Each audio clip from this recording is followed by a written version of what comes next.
Bienvenue dans ce vrai premier épisode de Alpus 3. Un espace où les mots se déversent sans barrière, où les pensées dansent librement et où l'on se découvre ensemble. Ici, nous parlerons d'amour, de vie, de ces questions qui nous hantent parfois la nuit, de ce que signifie être soi, pleinement, et de toutes les poésies qui bordent nos chemins. Aujourd'hui, je vous propose un voyage dans ce premier pas, celui qui amorce toute chose entre courage et vulnérabilité. Tout départ est une page blanche, tremblante de promesses. Le premier pas dans l'amour, c'est toujours un acte de courage. C'est commencer. Ce moment suspendu où tout devient possible, où chaque rencontre est un territoire vierge, chaque regard, une invitation. Ce moment précis où deux regards se rencontrent, c'est comme un poème sans mots. Un dialogue silencieux qui raconte plus que 1000 conversations.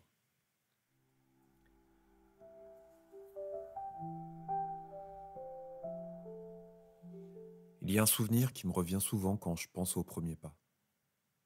C'était un soir d'été, l'air était lourd, mais portait en lui une légèreté. Je me tenais devant une porte, le cœur battant. De l'autre côté, une personne que je venais tout juste de rencontrer. Pas d'attente, pas d'histoire, pas partagée en tout cas encore, juste ce frisson, le moment précis où tout peut commencer. Lorsque je l'ai croisé, le temps s'est subitement arrêté. Sa beauté n'était pas seulement physique, mais une beauté complexe, celle qui émane de l'intérieur et transperce les apparences. Sa prestance, une combinaison subtile d'assurance et de mystère, m'a littéralement paralysé. Quand nos regards se sont croisés, il y a eu ce moment suspendu. Un instant infinitésimal où tout semblait se jouer. Dans ses yeux, j'ai lu immédiatement sa pensée, la crainte, la peur. Mais pas une peur ordinaire, mais celle de céder. Céder à quoi ? À la tentation que je représentais, à l'attirance qui commençait à naître, à cette connexion électrique qui surgissait entre nous. Son regard était un bouclier et une invitation à la fois. Un avertissement et un désir. « Tu vas me troubler ?» semblaient dire ses yeux. Et je ne suis pas sûr de vouloir être troublé. La tentation, c'était nous. Cette possibilité naissante d'une histoire, d'une rencontre, un danger et une promesse. Dans ce regard, tout était dit, avant même les mots, avant même le premier contact. Un regard peut-il contenir une histoire ? Le nôtre, en tout cas, contenait déjà un roman. Parlons des premiers instants, ces moments où l'inconnu vous frôle et où tout devient électrique. Comment reconnaît-on l'autre ? Pas seulement avec les yeux, mais avec toute sa sensibilité. Un sourire qui transperce, un regard qui raconte une histoire avant même les mots.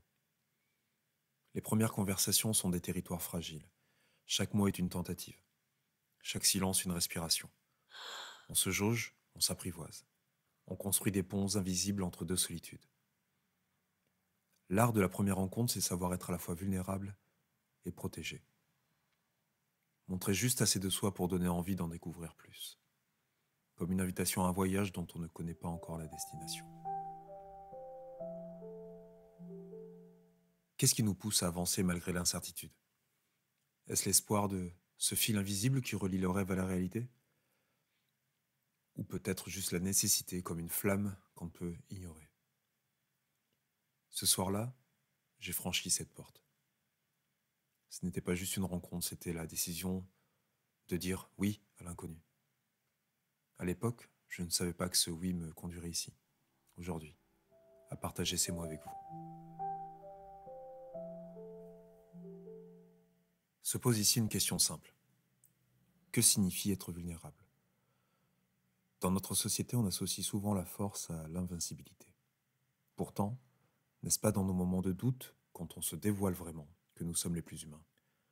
Je me souviens d'un ami qui m'a dit un jour « La vraie force, c'est de pouvoir dire « je ne sais pas ». Ces mots m'ont marqué. Peut-être parce qu'ils résonnaient avec cette envie d'en finir avec le masque, avec ce besoin de paraître fort à tout prix.